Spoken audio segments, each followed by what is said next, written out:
নমস্কার, দেখছেন talk to Bangla. আমি অভিষেক রয়েছে আপনাদের সাথে। এই মুহূর্তে যে খবর নিয়ে প্রস্তুত হয়েছি, পশ্চিমবঙ্গে ভোটের ক্ষেত্রে এইবার 2026-এ মমতা বন্দ্যোপাধ্যায়ের অন্যতম যে ভোট ব্যাংকটা, সেটা কি কোথাও ভাগ হতে চলেছে? অর্থাৎ সংখ্যালঘু ভোট ব্যাংক কি কোথাও গিয়ে মমতা বন্দ্যোপাধ্যায়ের হাত থেকে বেরিয়ে যেতে চলেছে? তেমন একটা প্রেক্ষাপট কি কোনোভাবে যে ইউপি অর্থাৎ হুমায়ুন কবির, তারই দল থেকে ছেড়ে যাওয়া যে হুমায়ুন কবির, তিনি তৈরি করতে পারবেন? এবং তার সঙ্গে এই মুহূর্তে গুরুত্বপূর্ণ ভূমিকায় অবতীর্ণ হয়েছেন কে? আসাউদ্দিন ওয়াইসি। আপনারা জানেন AIMIM হায়দ্রাবাদের একটা পার্টি, তারা একটার পর একটা রাজ্যে যেভাবে বিস্তৃতি দেখা দিচ্ছে তাদের, সেই জায়গাটা কিন্তু পশ্চিমবঙ্গের তাদের নতুন টার্গেট। এবং আসাউদ্দিন ওয়াইসি পশ্চিমবঙ্গে এসে যেভাবে হুমায়ুন কবিরের সঙ্গে জোটবদ্ধ অবস্থায় ভোটে লড়াই করবার জন্য একদম ডিক্লেয়ার করেছেন, সেটা কিন্তু এই মুহূর্তে একটা অন্য দিকে টার্ন নিচ্ছে, তেমন কিন্তু অনেকেই মনে করছেন। এবং এই মুহূর্তে পশ্চিমবঙ্গের ভোট যখন আর ঠিক একটা মাস দূরত্ব আমরা দাঁড়িয়ে আছি, 23শে এপ্রিল এবং 29শে এপ্রিল পশ্চিমবঙ্গের ভোট হতে চলেছে, এবং ঠিক তার আগে মার্চ মাসের শেষে আমরা দাঁড়িয়ে আছি, তখন একটাই হিসেব কিন্তু ঘুরপাক খাচ্ছে যে মমতা বন্দ্যোপাধ্যায়ের যে একদম কনসেন্ট্রেটেড ভোট ব্যাংক, যেটা 2011 সাল থেকে কখনো মমতা বন্দ্যোপাধ্যায়কে ছেড়ে যায়নি এখনো পর্যন্ত, সেটা কি এবার কোথাও গিয়ে আলগা হতে চলেছে? এবং যদি আলগা হয়, তাহলে সুবিধা কারা পেতে পারে? তাহলে কি সুবিধা পেতে পারে ভারতীয় জনতা পার্টি? সেই জায়গাটা নিয়ে আজকের আলোচনা। সেসব দেখুন অবশ্যই টক টু বাংলা ইউটিউব চ্যানেলটিকে সাবস্ক্রাইব করতে ভুলবেন না। আপনারা জানেন এই মুহূর্তে ভারতীয় জনতা পার্টি যে মূল লড়াইটা করছে, সেটা হচ্ছে হিন্দু বাঁচানোর লড়াই। একদম সহজ হিসেব, তারা হিন্দু বাঁচানোর লড়াই করছে। শ্রমিক ভট্টাচার্য রাজ্য সভাপতি হওয়ার পর থেকে বহু কথা বলেছেন, তিনি মুসলিমদের জন্য লড়াই করবেন, তিনি মুসলিমদের হাতে বই তুলে দিতে চান ইত্যাদি বলেছেন তিনি। কিন্তু যে ডিসাইসিভ ক্ষমতাটা এই মুহূর্তে মুসলিমদের রয়েছে পশ্চিমবঙ্গের ক্ষেত্রে, সেটা কিন্তু সংখ্যা আসনে আমরা যদি বলি, তাহলে কিন্তু প্রায় 120টা আসন। 120টা আসন এই মুহূর্তে সংখ্যালঘু অধ্যুষিত এলাকায় রয়েছে, যে 120টা আসনের সংখ্যালঘুরা ভোট দিলেই সেখানকার MLA নির্বাচিত হবেন। তো তারা কি ভারতীয় জনতা পার্টিকে ভোট দেবে? তারা কখনোই ভারতীয় জনতা পার্টিকে ভোট দেবে না। এবং তাদের ভোটটা কি দাবিও করছে ভারতীয় জনতা পার্টি? তেমনও কিন্তু নয়। এবং তাই জন্য আপনারা দেখতে পাবেন যে সামগ্রিক তাদের এখনো পর্যন্ত যা তালিকা বেরিয়েছে, একজনও সংখ্যালঘু পরিবারের কেউ প্রার্থী হননি। তো সেই জায়গা থেকে এই মুহূর্তে ভারতীয় জনতা পার্টি যে সংখ্যালঘু ভোটটাকে সম্পূর্ণ ছেড়ে রেখেই ভোটে লড়তে যাচ্ছে, অর্থাৎ 294 এর মধ্যে 120 ছাড়লে 170টা সিট, 170টা সিটে লড়ে তাদের পক্ষে যে 148টা সিটে জিতে আসা, সেটা যে তাদের একটা বেশ খানিকটা চাপের পরিস্থিতি, সেটা কিন্তু তারাও বুঝতে পেরেছে।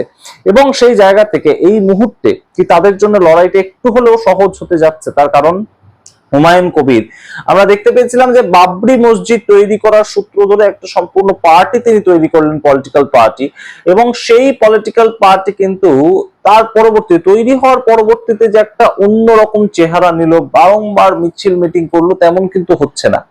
অর্থাৎ ISF যে ভূমিকায় অবতীর্ণ হয়েছে গত 5 বছর ধরে, সেই জায়গাটা কিন্তু হুমায়ুন কবির এখনো পর্যন্ত নিতে পারছেন না। কিন্তু রিসেন্টলি একটা ডেভেলপমেন্ট হয়েছে। আসাউদ্দিন ওয়াইসি, তিনি AIMIM তার প্রতিষ্ঠাতা এবং অবশ্যই একজন MP হায়দ্রাবাদ থেকে, তিনি এসেছিলেন কলকাতা, এবং তিনি এসে বিস্ফোরক কিছু বক্তব্য রেখেছিলেন। তিনি কি বক্তব্য রেখেছিলেন? 2016 সালে ভারতীয় জনতা পার্টি পেয়েছিল 3টে আসন পশ্চিমবঙ্গ বিধানসভায়, এবং 2021 সালে তারা পেয়েছিল 77। তা এই যে 3 থেকে 77-এ যাওয়া, তাতে ভোট পার্সেন্টেজ ভারতীয় জনতা পার্টি কতটা বেড়েছিল? বহু পরিমাণ, প্রায় 10% থেকে তারা 2021 সালে 39%-এ পৌঁছেছিল। এই যে ভোট বৃদ্ধি হওয়া এবং CPIM এবং কংগ্রেসের ভোট কমে যাওয়া, এই জায়গাটা আসাউদ্দিন ওয়াইসি বলছেন যে আমরা সাহায্য করেছিলাম বলে ভারতীয় জনতা পার্টি রেজাল্ট ভালো করেছিল। অর্থাৎ কোথাও একটা আন্ডারস্ট্যান্ডিং হয়েছিল তখন থেকেই এই বিজেপির সঙ্গে আসাউদ্দিন ওয়াইসির পার্টি, কিংবা সংখ্যালঘু অধ্যুষিত যে ভোটটা, সেটা এটা কোথাও গিয়ে এই মুহূর্তে আসাউদ্দিন ওয়াইসি যখন থেকে প্রকাশ করেছেন, তখন থেকে এই মুহূর্তে কিন্তু একটা বড় সড়ো এটাকে নিয়ে তর্ক বিতর্ক চলছে। তাহলে কি কোথাও গিয়ে এই মুহূর্তে JUP পার্টি এবং আসাউদ্দিন ওয়াইসির পার্টি, তাদের ভোটে দাঁড়ানোর মূল লক্ষ্যটা হচ্ছে যে সংখ্যালঘু ভোটটা কিছুটা হলেও কেটে দেয়া, এবং তার মাধ্যমে যাতে তৃণমূল কংগ্রেস ভোটে সরাসরি যে সংখ্যালঘু অধ্যুষিত এলাকাগুলোতে জয়লাভ করছিল, সেই জয়লাভটা না করা, এই যে হিসেবটা, এই হিসেবটা যদি দাঁড়ায় এসে, তাহলেই কিন্তু বেশ খানিকটা সুযোগ পেয়ে যাবে, বাড়তি সুযোগ পেয়ে যাবে ভারতীয় জনতা পার্টি। এই মুহূর্তে অবশ্যই আমরা জানি যে বিভিন্ন জায়গায় সংখ্যালঘু অধ্যুষিত এলাকাগুলোতেও ভারতীয় জনতা পার্টি এবং তৃণমূল কংগ্রেসের যে ভোটের পার্সেন্টেজের তফাৎ থাকে সেটা অনেকটাই থাকে। তো সেখানে যদি আরো একটা পলিটিক্যাল পার্টি বা পলিটিক্যাল জোটকে দাঁড় করিয়ে দেওয়া যায় যারা সংখ্যালঘু ভোট তাদের পক্ষেও কিছু করবে, তো সেই জায়গাটা হয়তো ভারতীয় জনতা পার্টির আরেকটু সুবিধা হতে পারে। হয়তো এই 120টা আসনের মধ্যে যদি 10টা বা 20টাও আসন তারা জিততে পারে তাহলেও তো তাদের অনেকটা এগিয়ে গেল তারা। তাহলে তাদের আর মাত্র পেতে হবে 120 থেকে 128টা আসন, এবং সেই জায়গাটাকে এই মুহূর্তে ভারতীয় জনতা পার্টি টার্গেট করছে। কিন্তু তার আগে আলোচনা করতে হয় যে এটার আদপেই কতটা ইম্প্যাক্ট পড়বে সংখ্যালঘুদের উপর। এআইএমআইএম সম্পূর্ণ সংখ্যালঘুদের জন্যই একটা পার্টি তৈরি করা এবং সংখ্যালঘুদের হয়েই তারা ভোটে লড়বে, এটাই তাদের স্লোগান, এবং তাতে কোনো ধরনের কোনো আপত্তি তাদের নেই এবং কারোরই আপত্তি নেই, সেটা তারা লড়তেই পারে। কিন্তু এই জায়গা থেকে এই মুহূর্তে জেইউপির যে মূল কনসেন্ট্রেশনটা সেটা কিন্তু এই মুর্শিদাবাদের কিছু কিছু কিছু কিছু বিধানসভা, এবং হুমায়ুন কবির এই মধ্যেই জানিয়ে দিয়েছেন যে তিনি শুধুমাত্র এই মুর্শিদাবাদ জেলা এবং অন্য একটি জেলায় 2টি আসনে লড়াই করবেন। এই 2টি আসনে লড়াই করার পেছনেও কিন্তু হুমায়ুন কবির যে জায়গাটা বোঝাতে চাইছেন যে কমপ্লিটলি তার যে একদম আত্মবিশ্বাস রয়েছে যে আমি দাঁড়াই বা অন্য কেউ দাঁড়াক তাতে কিছু যায় আসে না, এই জায়গাটাও থাকছে না। সুতরাং এই যে জায়গাটা অবশ্যই কিন্তু তাৎপর্যপূর্ণ এই মুহূর্তে হয়ে দাঁড়াচ্ছে, তার কারণ এই মুহূর্তে একটা কিন্তু শুধুমাত্র বাইনারি সেট করে যে ভোটটা এতদিন হয়েছে সেটা যে আর শেষ পর্যন্ত থাকবে না 2026-এ, এটা কোথাও গিয়ে কিন্তু স্পষ্ট হচ্ছে প্রতিদিন। তার কারণ আপনাদেরকে জানাই এই মুহূর্তে তৃণমূলের বিরোধিতা করতে গিয়ে বিজেপি এবং বিজেপির বিরোধিতা করতে গিয়ে তৃণমূলের ভোট, এটা পশ্চিমবঙ্গে যেমন 2019 সাল থেকে একটা একদম সহজ সত্য হয়ে গিয়েছিল, 2026-এও কি ঠিক সেটাই থাকতে চলেছে? 2026-এ কিন্তু একটু ছবিটা অন্য, তার কারণ বাম কংগ্রেস জোট ভেঙে গিয়েছে। অন্যতম একটা গুরুত্বপূর্ণ প্রেক্ষাপট 2016 সাল থেকে যে জোট তৈরি হয়েছিল 2026-এ এসে সেই জোট ভেঙে গেল।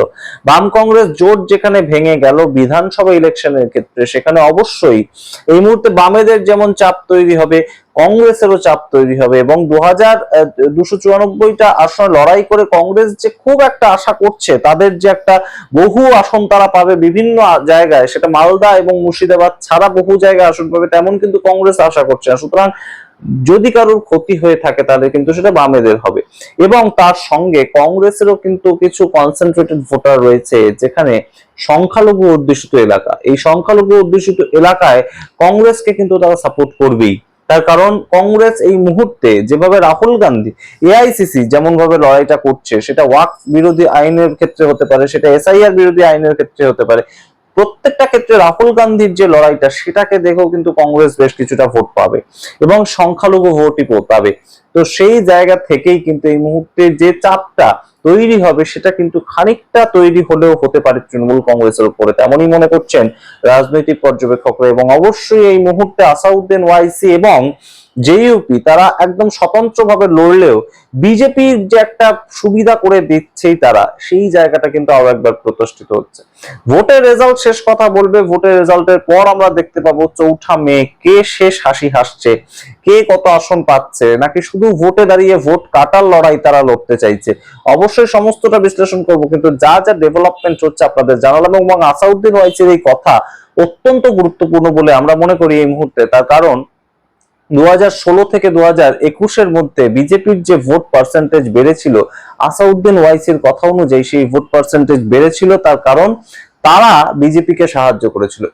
এই জায়গাটা কিন্তু অবশ্যই তাৎপর্যপূর্ণ, এবং এই মুহূর্তে পশ্চিমবঙ্গের ভোট যেভাবে একটা বাইনারি সেট করে তৈরি হচ্ছিল সেইটা কিন্তু আর 2026-এ নাও হতে পারে। আপনারা সামগ্রিক রিপোর্টের ভিত্তিতে কি মনে করেন অবশ্যই কমেন্ট বক্সে কমেন্ট করুন। দেখতে থাকুন টক টু বাংলা, অবশ্যই টক টু বাংলা ইউটিউব চ্যানেলকে সাবস্ক্রাইব করতে ভুলবেন না। ধন্যবাদ।